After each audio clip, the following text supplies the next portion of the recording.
The Deep Dive podcast is powered by Atla.im and brings you real stories from the Isle of Man's business community.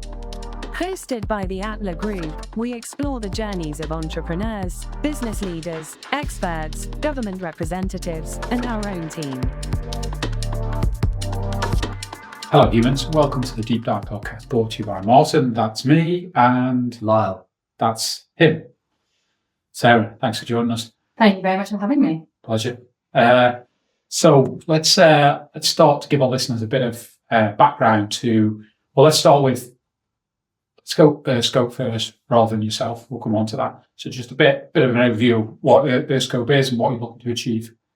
So Earthscope is a social enterprise based here on the Isle of Man, aiming to help the Isle of Man become a pioneering nature-first nation, where every decision made by every person at every level is made with nature at its core. We do that in a variety of ways, but the main way that we do that is through transformational training and stakeholder engagement. What's the driver for that? Gosh, well, that's going into me. I think at that point, me and my business partner, who I set Earthscope up with, I've done. So to go back when I was in year 6 in school, I turned around to my mother and I said, "I'd like to be a lawyer." And she said, "Oh God, please don't. But if you are going to go that direction, maybe be an environmental lawyer, and at least you get to keep, your soul as well as becoming a lawyer." And I said, "Yeah, that sounds great. All I want to do is..." Lawyers listening. Yeah, sorry, lawyers. That's my mother's opinion, not mine. And I thought, yeah, I'm happy with that. That sounds fantastic. I grew up in the Isle of Man, so I got to experience the incredible landscape and nature that we have. Got to swim in the sea and kayak and all of those sorts of things. So I've always been very in love with the nature around us. So being an environmental lawyer, protecting that nature sounded like a good track for, year 6 me. And that is the direction that I followed all throughout school, all through, and that was my aim. I went to university to do geography with the intention of then converting to law, just so I had a bit of more context about the environment side before I then went into law. And then I fell in love with geography quite a lot. Mm-hmm. And I never quite got to the law part, so I'm still waiting on that. And as I was doing my dissertation, I was studying Antarctica in particular. And it sounds very boring for anyone else, but I was tracking the terminal velocity of glaciers. Okay. Fascinating, I know. And as I was tracking these sort of millimeter, centimeter changes, I had a moment where I thought, what we actually need to be doing is doing something about this. That there is enough science now that we know what is happening, and we know the direction that the Earth is going, and we know what's causing it, but not enough people are doing anything about it. So in that moment, I went from being quite a hardcore physical scientist to figuring out how to talk to people about this. And that, through a series of then other things that we can get into, led to Earthscope coming back home, wanting to bring that back to this place that I grew up and love so deeply, and want to make as fantastic as humanly possible. So putting up to the Earthscope, where did that name come from, if you don't mind me asking? The origin of the name is quite a funny story. We were taking a trip through Europe to find how we can live more in harmony with nature, visiting various places. And there was a 12-hour drive day, and I was the only driver for this day. And for the entire 12 hours, we brainstormed the name for what Earthscope would become. And I think Earthscope was maybe the third name we came up with. And then we made many, many, many others and then slowly whittled them down. But the reason we were really drawn to Earthscope as a name is going back to that mission that I just shared, that we want everyone to be able to make decisions with nature at its core, to essentially look at the world through an Earthscope. So be able to see every decision, everything, every action, everything that we do in our lives through that scope of what is good for Earth, which includes us and every other thing on it. Makes sense. How appreciate this could be an hour-long conversation. Let's talk about, as in just this one question about climate change. Talk us a bit about that for perhaps either people that don't follow or just hear some headlines on the news. What's happening in the world? So the sort of background of climate change. Yeah, and the reality of what is happening to our planet right now. Yeah. So something called anthropogenic climate change. That's human-caused climate change. And essentially humans, mostly through emitting more fossil fuels than the Earth is used to, are causing the Earth to heat up. And that is having a cascade of other effects mostly on our biodiversity and ecosystems, upon which everything that we need, we rely on. So our clothing, our medicine, our food, the air that we breathe, all of that requires thriving biodiversity and biospheres. And climate change and the amount of fossil fuels that human beings are putting into the atmosphere is changing the balance of how our systems work and is heating the earth up and having a negative effect on those things. And those that, and again, I'm not here to debate whether climate change is or isn't happening, but you hear the other side of the argument is we're not, as humans, we're not really making a bigger impact as perhaps it's portrayed. I presume you have a slightly different view of that comment. So do I get your side of that? Yeah, of course. Or why they're saying that? Maybe I appreciate you're not in their head as well. But I mean, that really is a really interesting conversation going into the information sharing about climate change. But it's not a debate anymore, if I'm being honest. It's not a question mark. Is this human caused? Is it even happening? The 99.9% or 99.8% of climate scientists know that climate change is happening, state that climate change is happening, and that human factors are worsening it. So it's not a debate. We absolutely can go into conversation about the amount of information being shared, particularly by fossil fuel companies, about the question marks. Is climate change happening? Are humans affecting it? And that will take an hour. But to say, there are natural impacts and natural forces that affect climate change. Absolutely, that is a part of it. We're also just seeing that humans are changing the balance and adding to those natural forces. yeah, and obviously the key with the human element is to reduce that impact and try and net it off somewhere else. Well, to try and be in balance again, to try and make sure that the systems are working as they should, particularly carbon cycle and the greenhouse gas effect. Yeah. So let's dig a bit more then into Earthscope and the work you do there. Talk about the kind of how you interact, how you get the message across, the training, those types of things. So training is one of the main things that we do. And we find that lots and lots of people want to take action, but just don't know where to start. And particularly on the Isle of Man, lots of the information that we get from the global media or whatever it might be aren't relevant to us here on the Isle of Man. We're in a really specific and niche position. So training has to be relevant for the place that you are. So we make sure that any training that we offer provides actual actionable solutions for people and organizations based on the Isle of Man. We do a real range of training. We're not really interested in coming in and telling you what you need, because that's not going to start a sustainability plan that's going to go anywhere. And as you experience, Lyle, in our talk, it is much more about listening first, to actually stop talking, ironically, in a podcast, to stop talking, to listen, to really understand where people are currently, and then develop training related to that and related to the organization's values, needs, and direction. And is that training and knowledge-based also to get people to change habits and a bit of everything? Well, yeah, a bit of everything. So it's firstly, getting people to feel listened to and feel understood, because I think, particularly with how climate communication has been done over the past 10, 15, 20 years, there's been a lot of shouting at each other and not a lot of listening. And that's very much not our approach. That's not what we want to do. So it's about going in and really understanding where people are.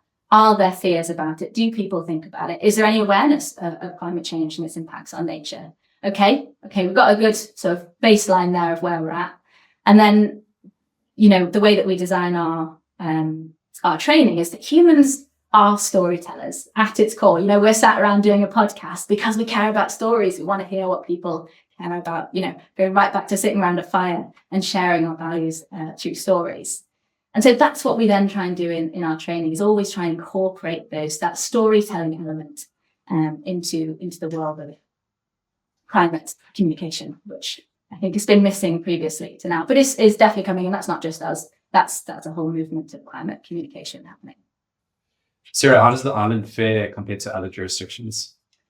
We're a late adopter in comparison to other jurisdictions. If you look at the UK's GDP versus emissions, their emissions have been declining for the past 20, 30 odd years. I can get you precise numbers at some point, but their GDP has been increasing. So there's been a decoupling of their economy with their emissions.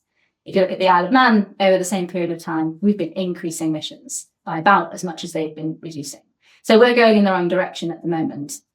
You also take the Paris Agreement, which was the really instrumental agreement signed in 2015 by most of the countries in the world that said, yes, we will reduce emissions and commit to trying to keep warming below 2 degrees Celsius. That was signed in 2015 by the majority of countries. The Isle of Man joined in 2023. So we're behind the times. However, having said that, I actually think we're moving incredibly quickly now that we are on board with this. If you look at how much has happened in just the last few years in the Isle of Man, I actually think we've flipped a switch and we're like, no, we're taking this seriously now. And obviously there is more that we could be doing, but we are now moving in the right direction quite fast. And is this a lot around the biosphere now being led by Jason, who've had on the podcast before, and you partner with the biosphere team, Earthscope and Biosphere spend time together down at Santander Work Cafe. Is that what's driving it? Are there other organizations or government-led initiatives that are, I mean, there's obviously a big focus on sustainable finance. What are some of the key things that are happening on the island? Yeah, you mentioned a few there really importantly. I think what's really exciting is that it's not just one team that's doing a load. It's lots and lots of different teams within government, within industry, and then in communities as well. So you're absolutely right that the biosphere, particularly, with the chairing of Jason now, is taking on the new role of what does it look like for the next 10 years, which is really exciting, going through the periodic review. And I think is thinking quite hard about how it can expand and incorporate and help more people, organizations and communities get involved in that. You've also got sustainable finance, which is being run by Finance Isle of Man and Department for Enterprise, which is a really transformational point of our economy. If you look at our economy, finance is quite big. Mm. So being able to address that within one of the biggest sectors of our economy is absolutely brilliant. You've then also got the net zero team who are doing a ton of work behind the scenes, and they're collaborating with most of the public bodies on the Isle of Man to do a ton of stuff behind the scenes that we don't often, as the public, get to see, but there's loads of things happening. And then you've got the energy, and I know there's lots of conversation happening about energy and renewables, but if you look at the plans that are being put in place and hopefully the conversations around transitioning away from fossil fuels and towards fully renewable, that's a really exciting direction to be going in as well.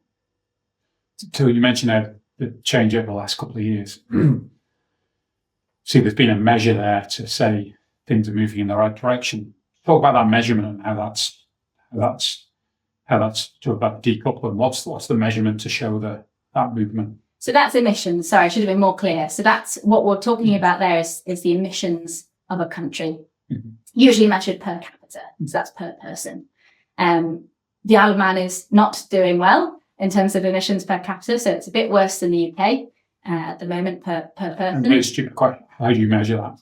Yeah, well, I was just about to get into that. Yeah, it's really hard. And actually, on the Isle of Man, we don't have all of the data that we need to measure them accurately. So at the moment, a lot of the Isle of Man's emissions are best guesses from the data that we have. However, the net zero team is doing a huge amount of work to try and get accurate data of what those emissions look like.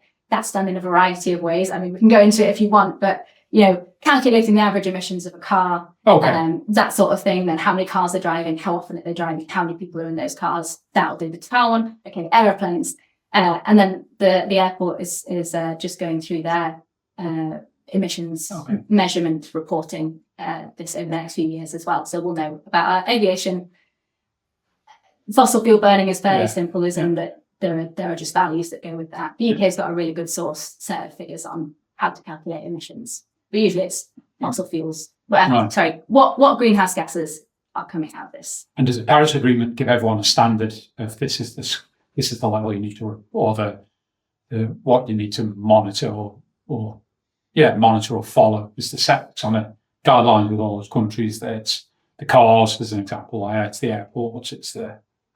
No, it sadly doesn't. So this is maybe one of the controversies with the Paris Agreement is that it doesn't give very specific suggestions. What Paris does... Countries change, like you talk about RPI or cost of living, and you use one set of matrix, and when they're not going well, I'll just use another set of matrix and make it look different.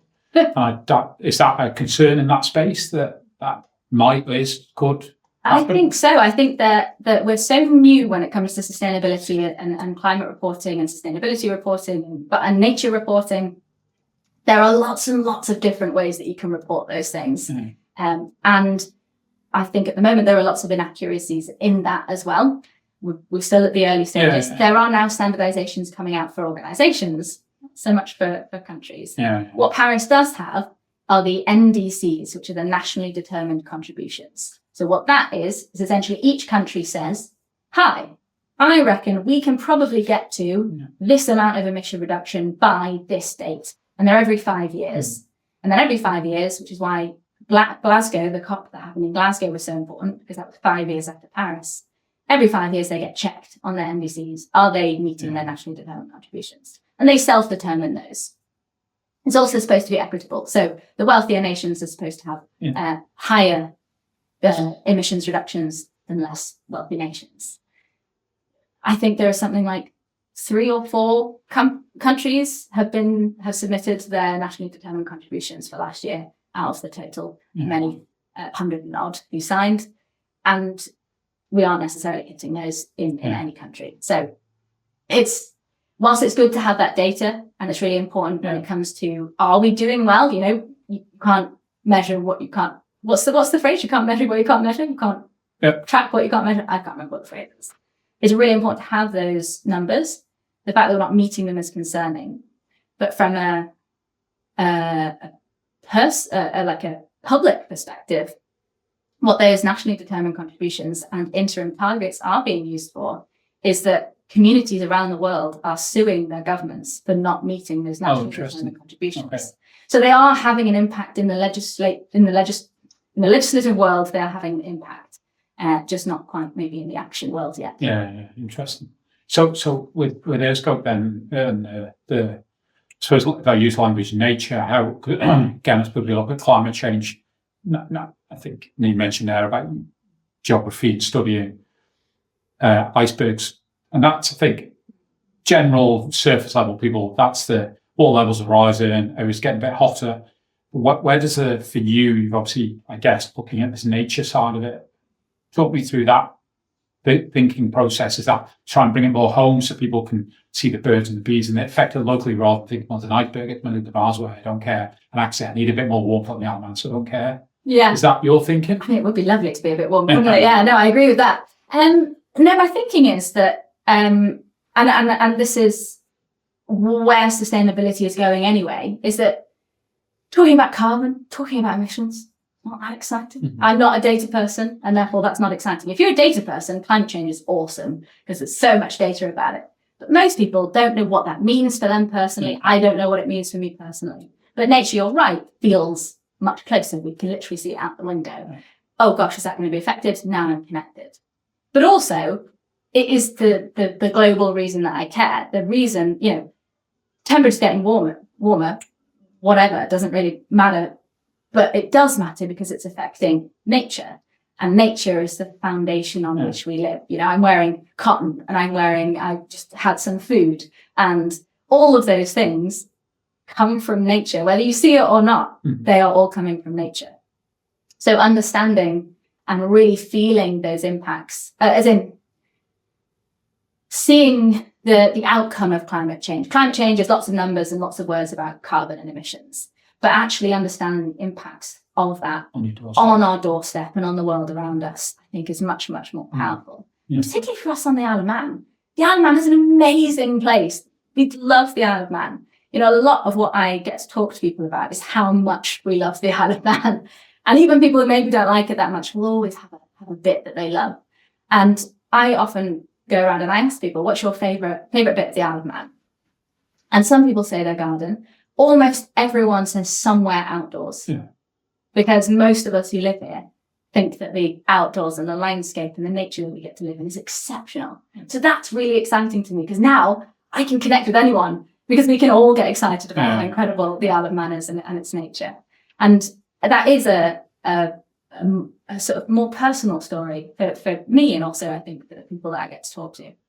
We're going to we'll go into kind of some of the things that you're working on that you're currently developing, but AI is massive at the moment. There's this big drive to activate AI on the Isle of Man, and I know you've been working with the team to create something in that space. Can you tell us a bit more about that? Because yes, nature on our doorstep, we can see it, we can touch it, feel it.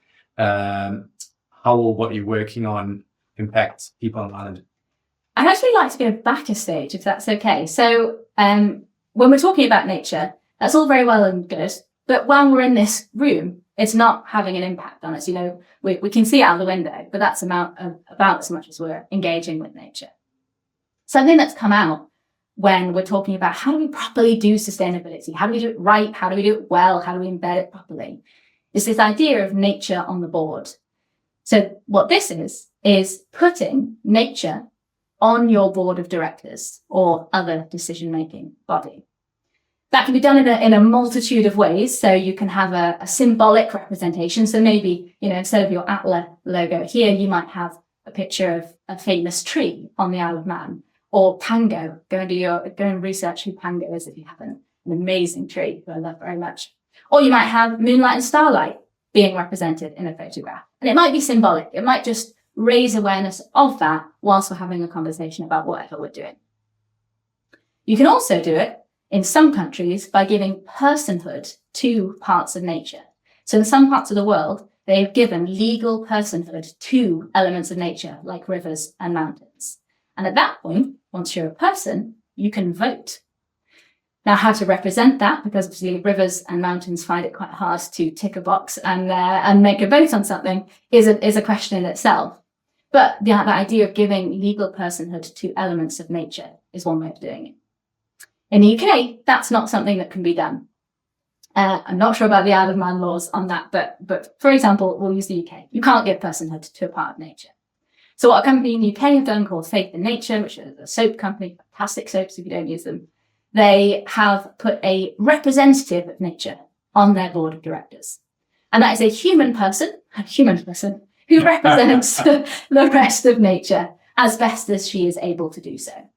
They've got an environmental lawyer doing that at the moment. They may have other types of people who are involved in nature in the future. And they have a vote, but they are representing nature with that vote. So they're trying to take themselves out of the equation and represent the whole of nature, which includes humans, but also the rest of it. Yeah. So what we're trying to do with what we're developing is that access to an environmental lawyer or someone like that or an extra person on your board can be quite inaccessible for a lot of companies. And also for that environmental lawyer or whoever is representative in nature, knowing everything you need to know about climate, nature, biodiversity, our biosphere is a huge amount of information. Nobody knows all of those things off the top of their head all at once. So representing nature is just done at the best level that they can. So what we're hoping to develop is something that can support putting nature on the board in that way using AI.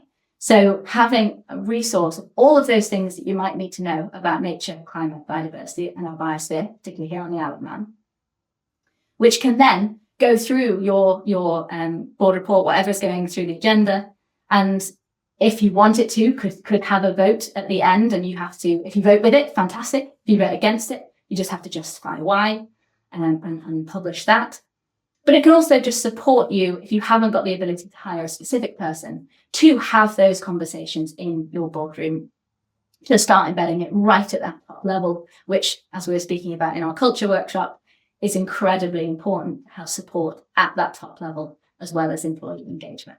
So being able to have those conversations right at that level of strategy and direction is absolutely fantastic, but then embedding that across the organization. And to maybe ask maybe a ridiculous question, then that individual, that entity is looking at those decisions or part of that decision making going, how is this having an effect on sustainability, nature, whatever it might be. That's their sole, okay.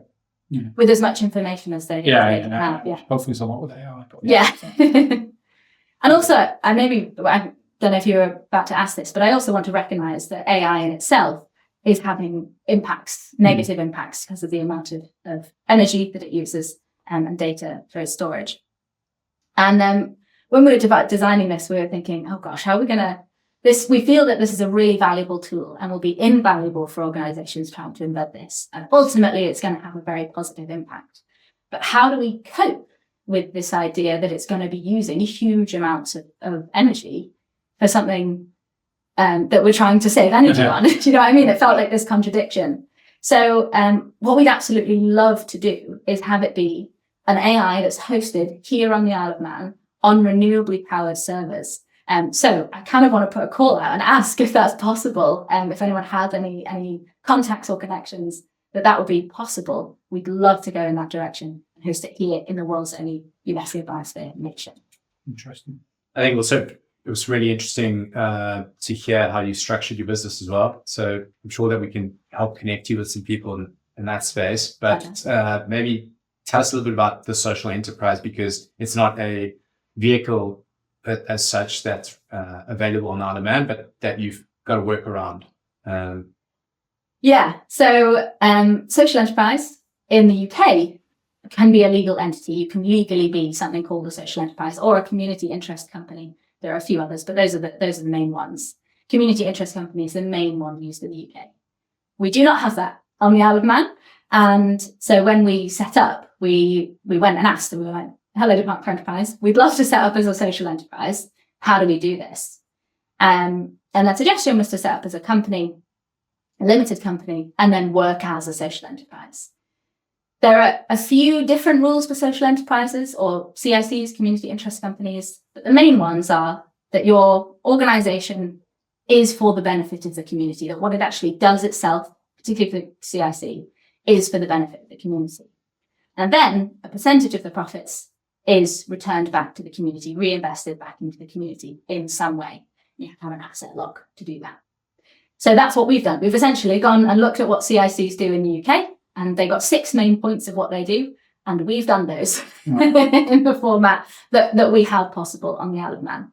There are a few things we can't do. So in the UK, they have I'm not sure what the right word is, but a registry or a something you have to fill out every year and submit to the CIC registry, whatever the name is. Yeah. And they just check that you are in line, you have everything you need, and they go, great, you're a CIC.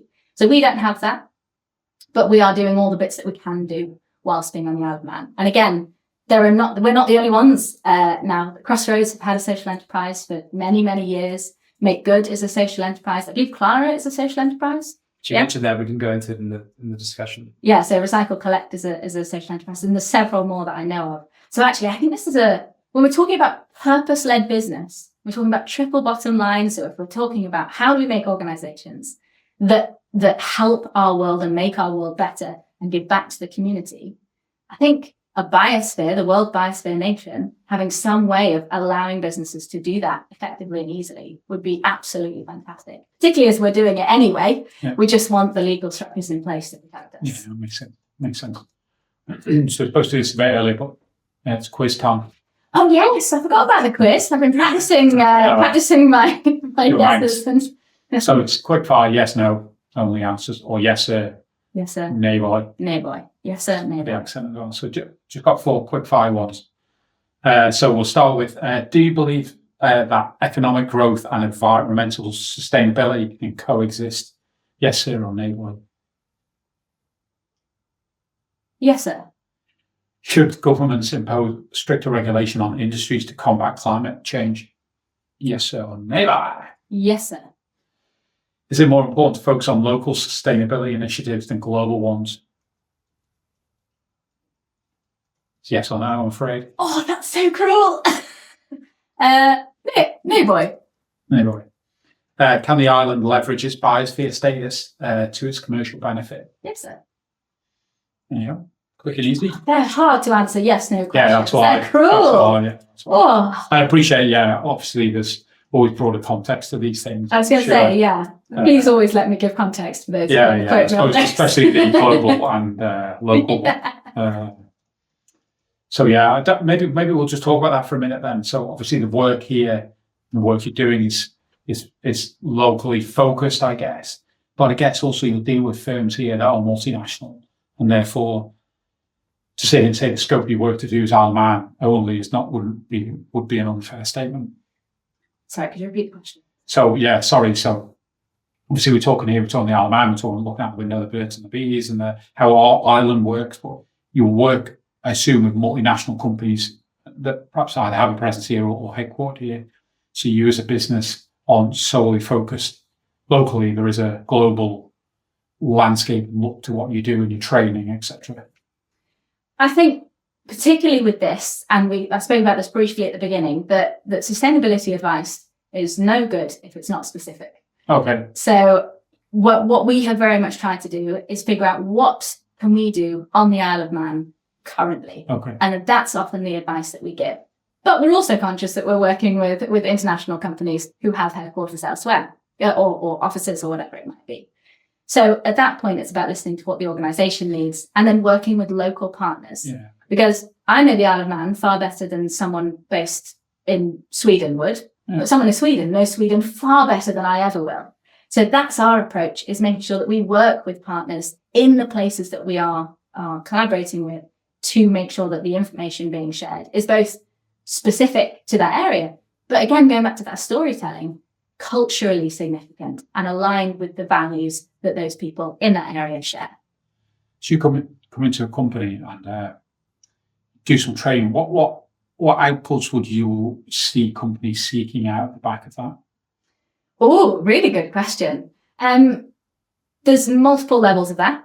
Employees to be super engaged, both with the sustainability plan, but also jump in the company more because they've been able to, they've been able to feel that they have agency and ability to make a difference within their organization. But also for the organization, going to my answer for, do we think we can see growth whilst also addressing sustainability? Absolutely. So I want companies to find new revenue streams, to find new clients, to find, we consider our work with companies an investment, not a cost, because we're hoping that you will get more money out at the end of it than you have paid for our services. So that's what I'm looking for companies. But there's a very interesting point when it comes to sustainability, and we spoke about this briefly in our conversation, which is that if you do a little bit of sustainability work, so you change your lights to LEDs, you maybe put a bit of insulation and draft proofing in, all the super basic, simple stuff, you'll probably save a bit of money. You'll spend less on electricity, you'll spend less on heating your offices.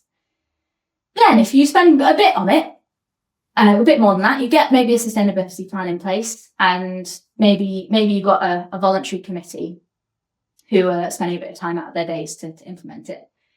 But it's not fully embedded. It's not at every scale. It's kind of separate to the rest of the organization. It's not embedded into the marketing, to the revenue, to the compliance. It's not part of it. It'll actually cost you money because you're losing officer time because they're off doing some sustainability stuff. You've paid a little bit more money maybe to get a bit of training in and a bit of strategy work done, but you're not getting the proper benefits from sustainability, particularly sustainability innovation. So there's this kind of hump at the top that actually you need to embed it properly throughout the organization, throughout every team, throughout every individual, at every scale, from C-suite to employee. That's when you start to see real revenue from sustainability action. That's when you start to see real benefit from being able to embed that sustainability. I mean, of interest, and again, I'm not coming at this from a negative angle, but Yeah. how hard do you, can we talk about cost of living and that, obviously, there's always that balance where, and economic changes more recently where leaders talk about, seem less interested in it. Do you, in this industry, do you often feel you're pushing against headwinds, should we say? Weirdly, this is what I get most excited about, because the perception, is that this is an either or. You've either got sustainability and it's a nice to have on the side, or you've got dealing with all of the expensive stuff that we're having to deal with, cost of living, various other things like that. It's not an either or. That's taking action on sustainability very often addresses the issues. How hard is it to sell this side to people that don't understand? Once I'm in the room, no okay. problem. Okay. No. I think it's a perception problem. At the moment, when people think of sustainability, they think of it as a nice to have rather than actually a solution to their problems. Yeah. As soon as we actually get some training in place and people come out going, wow, that's amazing. I've been trying to solve this thing for so long. And actually, if I go down this route, that'll help that. So just as an example, I don't know if you've heard of Project Drawdown, but it's the most comprehensive solution to global warming that's ever been proposed. And it brought together all of the existing sustainability solutions, all of the existing technologies and solutions into one big, incredible document, a bit of homework for you if you want to spend many hours reading it. But it is very fascinating.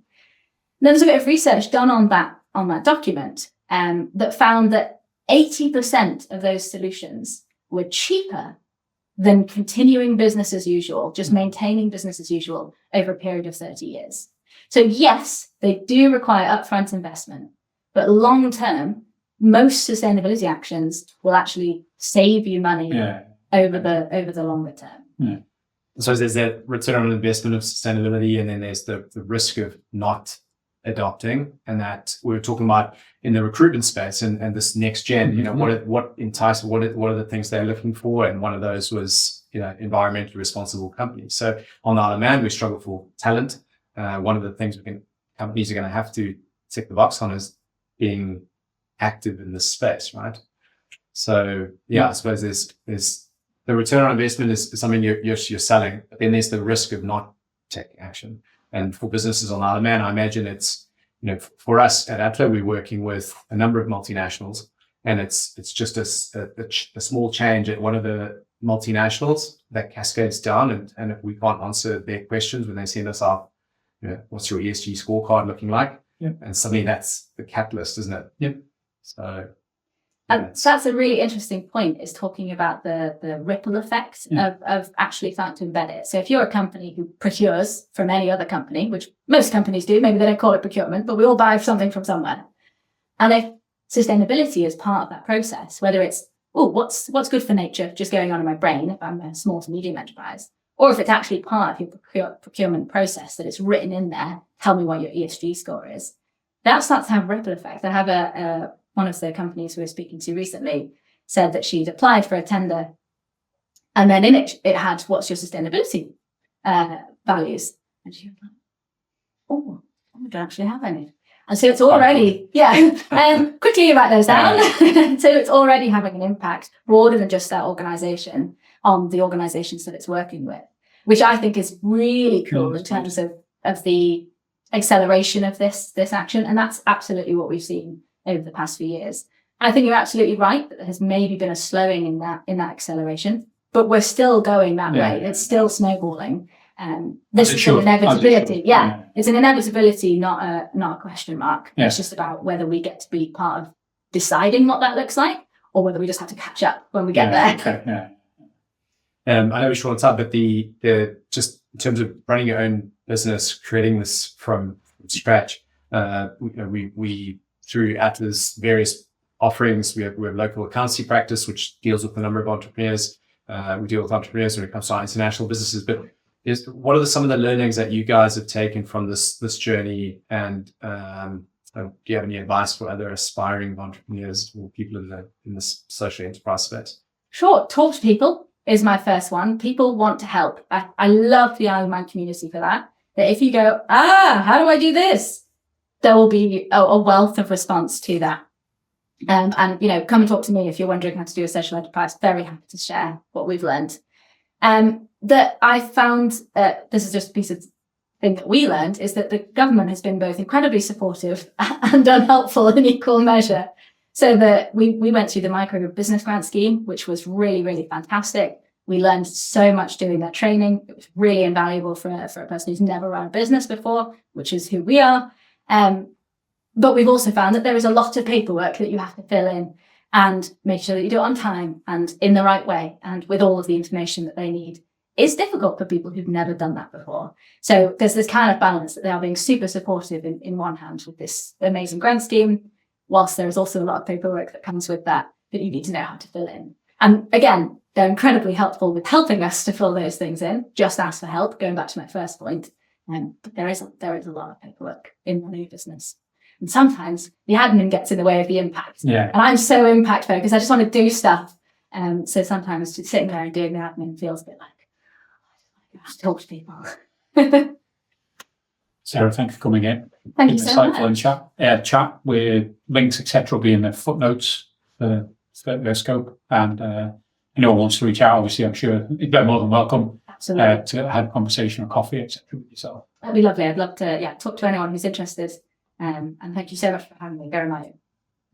Thank you. Thanks, Sarah. Thank you for all you're doing in the ESG space. And you're wonderful to listen to. We'll be watching your journey with keen interest. Thank you so much. That's lovely. And great to talk to you two both. It's fabulous. Thanks. Thank you for listening, everyone.